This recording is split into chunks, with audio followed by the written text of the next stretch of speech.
Sponsored by खाता book. Business हुआ easy.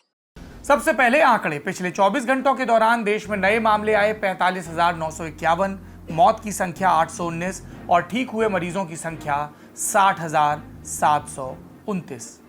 Corona महामारी से मरने वालों का सरकारी आंकड़ा अब 4 लाख को छूने ही वाला है। इस त्रासदी को लेकर आज फिर सुप्रीम कोर्ट से एक बड़ा फैसला आया। अदालत ने नेशनल डिजास्टर मैनेजमेंट अथॉरिटी को महामारी में जान गंवाने वालों के परिवारजनों को मुआवजा देने हेतु गाइडलाइंस बनाने का आदेश दिया है। जस्टिस अशोक भूषण की अध्यक्षता वाली ट्रिपल बेंच ने एनडीएमए से 6 हफ्तों के भीतर मुआवजे की रकम तय करने को कहा है। सुप्रीम कोर्ट में लगी एक याचिका में कोविड से मरने वालों के परिजनों के लिए 4-4 लाख का मुआवजा मांगा गया है। इसे लेकर केंद्र ने अदालत से कहा, स्वास्थ्य राज्य का विषय है। अगर राज्यों को 4 लाख प्रति मृतक का मुआवजा देने को कहा गया तो उनके पास आपदा राहत का जो बजट है वो पूरा का पूरा इसी में खर्च हो जाएगा और दूसरी आपदाओं के लिए पैसा नहीं बचेगा। केंद्र ने यह भी कहा था कि मुआवजे की जगह पब्लिक हेल्थ से जुड़े दूसरे कदम उठाना बेहतर होगा, लेकिन अदालत के आज के आदेश के बाद मुआवजे वाली बात को वजन मिल गया है। पूरे देश से कोरोना के कारण मौत की अंडर रिपोर्टिंग की शिकायतें भी आई थी। दर्जनों मीडिया रिपोर्ट्स में डेटा के साथ बताया गया कि खासकर दूसरी लहर के दौरान मरने वालों की सही संख्या सरकार ने नहीं बताई। एक समस्या और है डेथ सर्टिफिकेट की। पूरे देश से शिकायतें आई कि सरकारी बाबू मृत्यु प्रमाण पत्र में ये लिखकर नहीं दे रहे कि मौत कोरोना के चलते हुई, जबकि मरने वाले की कोविड रिपोर्ट में साफ साफ पॉजिटिव लिखा था। अदालत ने आज वाले अपने आदेश में इस समस्या पर भी ध्यान दिया। केंद्र सरकार को आदेश दिया कि कोरोना से मरने वालों के लिए मृत्यु प्रमाण पत्र जारी करने की प्रक्रिया को सरल किया जाए। ऐसे मृत्यु प्रमाण पत्र में मौत की तारीख और कारण शामिल किए जाएं। जो सर्टिफिकेट पहले जारी किए गए उन्हें सुधारा जाए। जिन लोगों को प्रमाण पत्र मिल चुका है, अगर उनकी आपत्ति है तो सरकार को ऐसे लोगों की शिकायत दर्ज कराने का विकल्प देना होगा। आप हैरत में होंगे कि अदालत के इतने सारे निर्देशों का जिक्र हो गया, लेकिन एक बार भी फटकार शब्द कैसे नहीं आया, तो ये कसर भी पूरी कर देते हैं। अदालत ने इन सभी आदेशों के साथ एनडीएमए यानी केंद्र की एजेंसी को फटकार लगाई। अदालत ने कहा कि एनडीएमए को मुआवजा तय करने और देने की सिफारिश करने का अधिकार था, लेकिन उसने ऐसा नहीं किया और इस तरह वो अपनी कानूनी जिम्मेदारी को पूरा करने में नाकाम रहा। अगर केंद्र अदालत के इस फैसले को चुनौती नहीं देता तो अब ये लगभग तय है कि मुआवजा मिलेगा, लेकिन क्या मुआवजे के पात्र सभी लोगों तक ये मदद पहुंचेगी?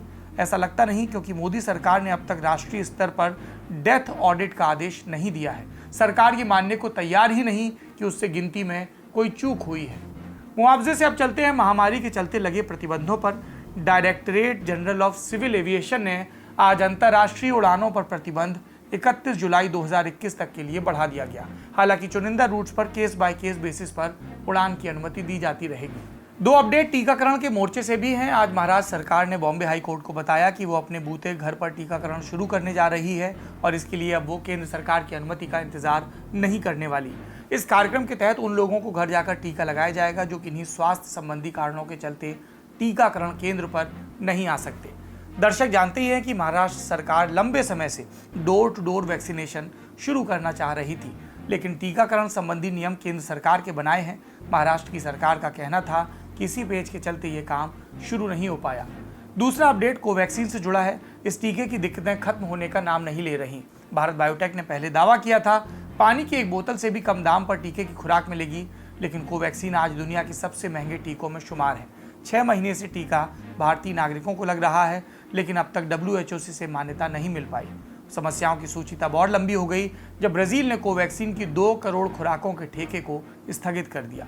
इस ठेके को लेकर ब्राजील में राष्ट्रपति बोल्सोनारो पर भ्रष्टाचार के आरोप लगे हैं। वैसे कोवैक्सीन बनाने वाली भारत बायोटेक ने अपनी तरफ से कह दिया, हमने प्रक्रिया का पालन किया था और अब तक ब्राजील की सरकार से कोई पैसा नहीं लिया है। दूसरी सुर्खी आज बहुत दिनों के बाद किसान आंदोलन से आई। पहले दिल्ली की सीमाओं पर किलेबंदी और फिर महामारी की दूसरी लहर ने आंदोलन को खबरों से थोड़ा दूर कर दिया था, लेकिन 7 महीने पहले दिल्ली की सीमाओं पर आके डटे किसानों ने धरना खत्म नहीं किया। आज गाजीपुर में आंदोलनकारियों और भाजपा कार्यकर्ताओं के बीच झड़प हो गई। भाजपा नेता अमित वाल्मीकि के स्वागत के लिए पार्टी कार्यकर्ता एक रैली निकाल रहे थे। जब ये रैली धरने के पास पहुंची तो दोनों पक्षों में मारपीट हुई। भाजपा कार्यकर्ताओं की गाड़ियों को भी नुकसान पहुंचाया गया। संयुक्त किसान मोर्चा के प्रवक्ता जगतार सिंह बाजवा ने कहा कि आंदोलनकारियों ने गाजियाबाद प्रशासन से भाजपा कार्यकर्ताओं को दूर करने को कहा, क्योंकि वो स्वागत रैली के बहाने उत्पात मचा रहे थे। बाजवा का दावा है कि रैली किसान आंदोलन के खिलाफ एक साजिश का हिस्सा थी। राकेश टिकैत ने भी घटना को लेकर अपनी बात रखी। मंच लगा हुआ है हमारा ऊपर, वहां पे किसी का वे स्वागत करना चाह रहे हैं मंच पे, वहां जाकर अपने झंडे लगा के कि यहाँ स्वागत करेंगे। तो ऐसे कैसे हो, संयुक्त मोर्चे का मंच है, उस पर आके डलेबाजी करके उस पर कब्जा करके और उस पर माला डलवाना चाह। अगर इतना ही शौक है तो भाई मोर्चे में आ जाओ शामिल, ऐसी बीमारी पार्टी में हो क्यों? लेकिन रोड तो सबकी है ना, आपने रोड तो मंच रोड पे बनाया हुआ है, अब वहां से अगर रोड पे मंच बनना तो वे रोड पे मंच पे आएंगे क्या? अगर आना है तो बीजेपी छोड़ कर आ जाओ, मंच पे स्वागत करेंगे उनका। लेकिन ये दिखाना कि हमने गाजीपुर का जो मंच है उस पर अपने झंडे लगा के कब्जा कर कर वहां स्वागत करा, उनके बक्कल तार दिए जाएंगे एक एक के जो यहां पे आ गया। पूरे प्रदेश में कहीं नहीं जा सकते वे, याद रख लेना। झंडे लगा के मंच पे कब्जा करेंगे वे, झंडे लगा के।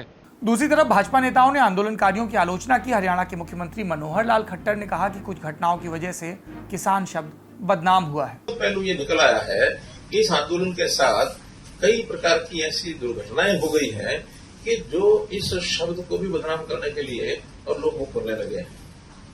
यानी तरह तरह की जो घटनाएं हैं, आप लोग देख रहे हैं कि बहन बेटियों की इज्जत लूटी जा रही है, मर्डर तक हो गए हैं, लोगों के साथ, स्थानीय लोगों के साथ विवाद, रास्ता छोड़ेंगे नहीं छोड़ेंगे, पंचायतें होने लग गई हैं, आपस में एक दूसरे के विरोध में इनकी भाषाएं चलने लग गई हैं, सरकार के साथ टकराव, अलोकतांत्रिक तरीके से जो काम करने का उनका विषय है, इसकी मैं निंदा करता हूं। यानी हम संयम बरते हुए हैं। वो हमेशा क्या कहेंगे, ये मंत्री नहीं जा सकता, ये एमएलए नहीं जा सकता, मुख्यमंत्री नहीं जा सकता, उप मुख्यमंत्री नहीं जा सकता। आखिर सरकार को जो चला रहे हैं उनकी जिम्मेवारी है जनता में जाना और जनता की बातों को सुनना। और जिस प्रकार से उनके एक नोटिस निकलते हैं और जिस प्रकार का चैलेंजिंग भाषा में रहता है, तो एकदम शुद्ध अलोकतांत्रिक है। भले हमारे ऊपर कितनी बार वो कितनी छीटाकशी करते हैं, हम अपना संयम बरतते हैं, कुछ नहीं करते हैं। तीसरी सुर्खी पंजाब से है, जिसका संबंध दिल्ली में खींची गई एक तस्वीर से है। नवजोत सिंह सिद्धू ने ट्विटर पर प्रियंका गांधी के साथ एक तस्वीर डाली, साथ में लिखा, प्रियंका गांधी से एक लंबी मुलाकात हुई। तस्वीर में सिद्धू और प्रियंका मुस्कुरा रहे हैं, लेकिन इस तस्वीर को देखकर कैप्टन अमरिंदर सिंह के चेहरे पर मुस्कान नहीं आई होगी। बीते दिनों वो भी इसी तरह दिल्ली आए थे, गांधी परिवार से मिलने के लिए समय मांगा था, लेकिन खाली हाथ लौटना पड़ा था। और ऐसे में पॉलिटिकल बीट के एक भी टिप्पणीकार ऐसे नहीं थे जिन्होंने ये सवाल ना किया हो कि पार्टी हाईकमान ने एक सर्विंग चीफ मिनिस्टर को मिलने का वक्त कैसे नहीं दिया। पंजाब में बीजेपी बड़ी ताकत नहीं है और ना ही इस समय पार्टी अपनी ऊर्जा और समय वहां खपाना चाहती है। कायदे से इस तरह कांग्रेस की राह आसान होनी चाहिए थी, लेकिन तभी पार्टी ने अपने भीतर से ही चुनौती का आविष्कार कर लिया। पार्टी के दो बड़े चेहरे कैप्टन अमरिंदर सिंह और नवजोत सिंह सिद्धू सार्वजनिक रूप से एक दूसरे का करियर खत्म करने की कोशिश में लगे हैं। हाईकमान किस तरफ है, इसका अंदाजा सब अपने अपने हिसाब से लगा रहे हैं। कैप्टन ने 2017 में पंजाब विधानसभा का चुनाव जीता था अपने नेतृत्व में, और अब ये ओपन सीक्रेट है कि तब कैप्टन ने मांग रखी थी कि राहुल गांधी पंजाब कैंपेन से दूर रहें। अब जब कैप्टन एक और चुनाव की दहलीज पर खड़े हैं, उन्हें दिल्ली जाकर अपने काम का हिसाब देना पड़ रहा है, लेकिन जब वो हाईकमान से मिलने के लिए वक्त मांगते हैं, वक्त नहीं मिलता। 28 जून को सिद्धू खेमे की तरफ से कहा गया कि 29 तारीख को वो राहुल से मिलेंगे, लेकिन मंगलवार को राहुल गांधी ने कहा अभी सिद्धू से मुलाकात नहीं हुई। वैसे सूत्रों का दावा यह भी है कि सिद्धू प्रियंका के साथ राहुल से भी मिले हैं। अब देखने वाली बात होगी कि इन मुलाकातों के बाद नवजोत सिंह सिद्धू के लिए कैप्टन के रहते हुए पंजाब में, कांग्रेस में और सियासत में जगह कहां और कैसे बनाई जाती है, क्योंकि ये तो खुद सिद्धू जानते हैं कि अगर पार्टी ने कैप्टन से या कैप्टन ने पार्टी से किनारा किया तो 2022 के विधानसभा चुनाव में पार्टी की संभावनाओं पर चुनाव से पहले ही बड़ा प्रश्न चिन्ह लग जाएगा।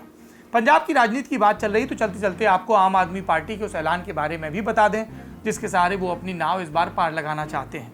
अरविंद केजरीवाल ने वादा किया कि चुनाव जीतने पर पार्टी 24 घंटे बिजली देगी, हर परिवार को 300 यूनिट मुफ्त बिजली और पुराने बिजली बिल माफ कर देगी। पार्टी को 2017 में पंजाब से उम्मीदें थी, लेकिन कैंडिडेट जीते 20। अब पार्टी एक बार फिर पंजाब में हाथ आजमाना चाहती है।